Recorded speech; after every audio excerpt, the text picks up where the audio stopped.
BNSS का section 314 हमारे किस बारे में बात करता है? ये बात करता है कि अगर किसी गवाह ने कोई गवाही दी है, लेकिन अगर उसने तमिल या तेलुगु में ऐसी गवाही दे दी कोर्ट में, लेकिन कोर्ट भाई साहब हिंदी में रिकॉर्ड करता है, तो उस केसेस में उस एक्यूज्ड को या फिर एक्यूज की तरफ से अगर उसकी तरफ से कोई वकील पेश हुआ है तो उसको अगर वो पल्ले नहीं पड़ती है भाषा, तो अब क्या होगा? तो उस केसेस में ये सेक्शन हमारा कहता है कि भाई साहब जो गवाही अगर किसी अन्य भाषा में, जो कोर्ट की भाषा है ही नहीं, तमिल वगैरह तेलुगु वगैरह में दे दी है और कोर्ट हमारा हिंदी में चलता था, तो उस केसेस में उसका क्या करोगी? हम एक्यूज्ड को, उसके वकील को कैसे समझाएंगे? तो ये सेक्शन उसी के बारे में बात करता है। ये कहता है कि हम उस भाषा को, यानी कि जो गवाही दी गई थी, उस गवाही को उस व्यक्ति एक्यूज जो भाषा समझता है उसकी भाषा में उसको इंटरप्रेट करके उसको समझा देंगे कि भाई ये ही गवाही दी गई थी। अगर एक्यूज नहीं है, उसकी जगह पर उसका वकील आया है, तो उसको भी समझा जाए कि भाई ये उसमें जो गवाही थी उसमें ये कहा गया था। तो यही हमारा ये सेक्शन कहता है। कंटिन्यू उसको पूरा समझने के लिए वीडियो में आगे देख सकते हो।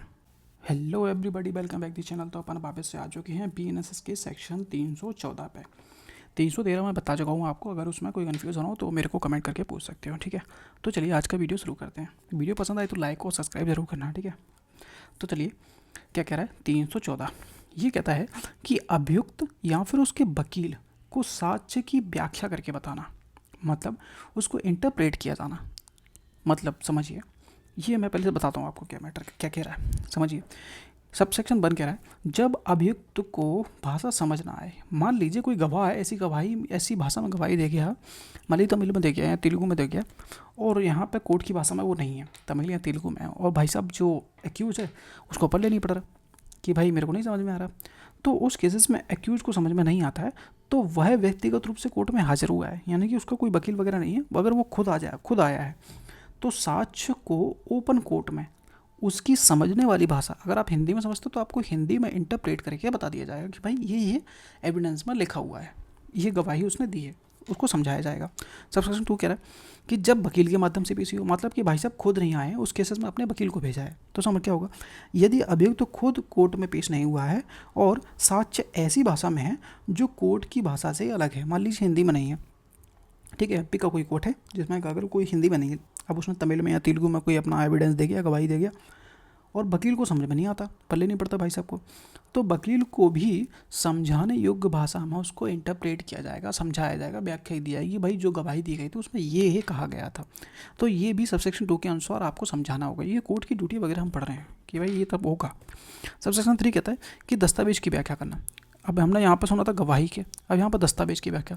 जब कोई डॉक्यूमेंट औपचारिक प्रमाण यानी कि फॉर्मल प्रूफ के लिए प्रस्तुत किया जाता है, तो न्यायालय अपने विवेक से उतने भाग की व्याख्या इंटरप्रेट सुनाएगा जितना उसको ठीक लगता है।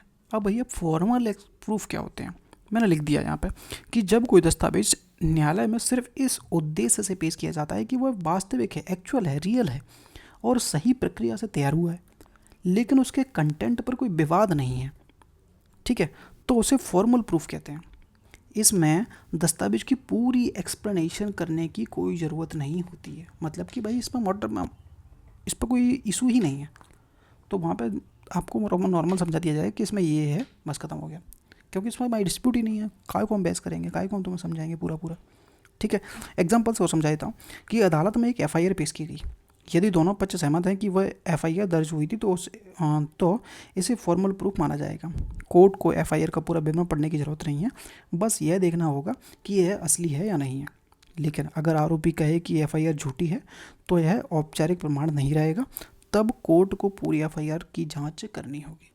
तो ये हमारा 314 था। इसमें कोई कन्फ्यूज़न हो तो आप मेरे को कमेंट करके पूछना, ठीक है। कुछ और पढ़ना हो जो आपको समझ में नहीं आ रहा हो, कोई सब्जेक्ट हो, सेक्शन हो, सीपीसी वगैरह, ठीक है, तो कमेंट करके मेरे को बताना।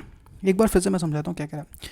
बीएनएसएस का सेक्शन 314 हमारे किस बारे में बात करता है? ये बात करता है कि अगर किसी गवाह ने कोई गवाही दी है, लेकिन अगर उसने तमिल या तेलुगु में ऐसी गवाही दे दी कोर्ट में, लेकिन कोर्ट भाई साहब हिंदी में रिकॉर्ड करता है, तो उस केसेस में उस एक्यूज्ड को या फिर एक्यूज की तरफ से अगर उसकी तरफ से कोई वकील पेश हुआ है, तो उसको अगर वो पल्ले नहीं पड़ती है भाषा, तो अब क्या होगा? तो उस केसेस में ये सेक्शन हमारा कहता है कि भाई साहब जो गवाही अगर किसी अन्य भाषा में, जो कोर्ट की भाषा है ही नहीं, तमिल वगैरह तेलुगु वगैरह में दे दी है और कोर्ट हमारा हिंदी में चलता था, तो उस केसेस में उसका क्या करोगी? हम एक्यूज्ड को, उसके वकील को कैसे समझाएंगे? तो ये सेक्शन उसी के बारे में बात करता है। ये कहता है कि हम उस भाषा को, यानी कि जो गवाही दी गई थी, उस गवाही को उस व्यक्ति एक्यूज जो भाषा समझता है उसकी भाषा में उसको इंटरप्रेट करके उसको समझा देंगे कि भाई ये गवाही दी गई थी।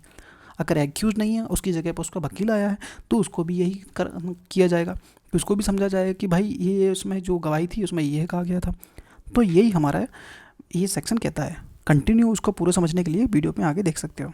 अगर वीडियो पसंद आती है वीडियो को लाइक और चैनल को सब्सक्राइब करना मत भूलिएगा। मिलते हैं नेक्स्ट वीडियो में, ठीक है। Thank you so much.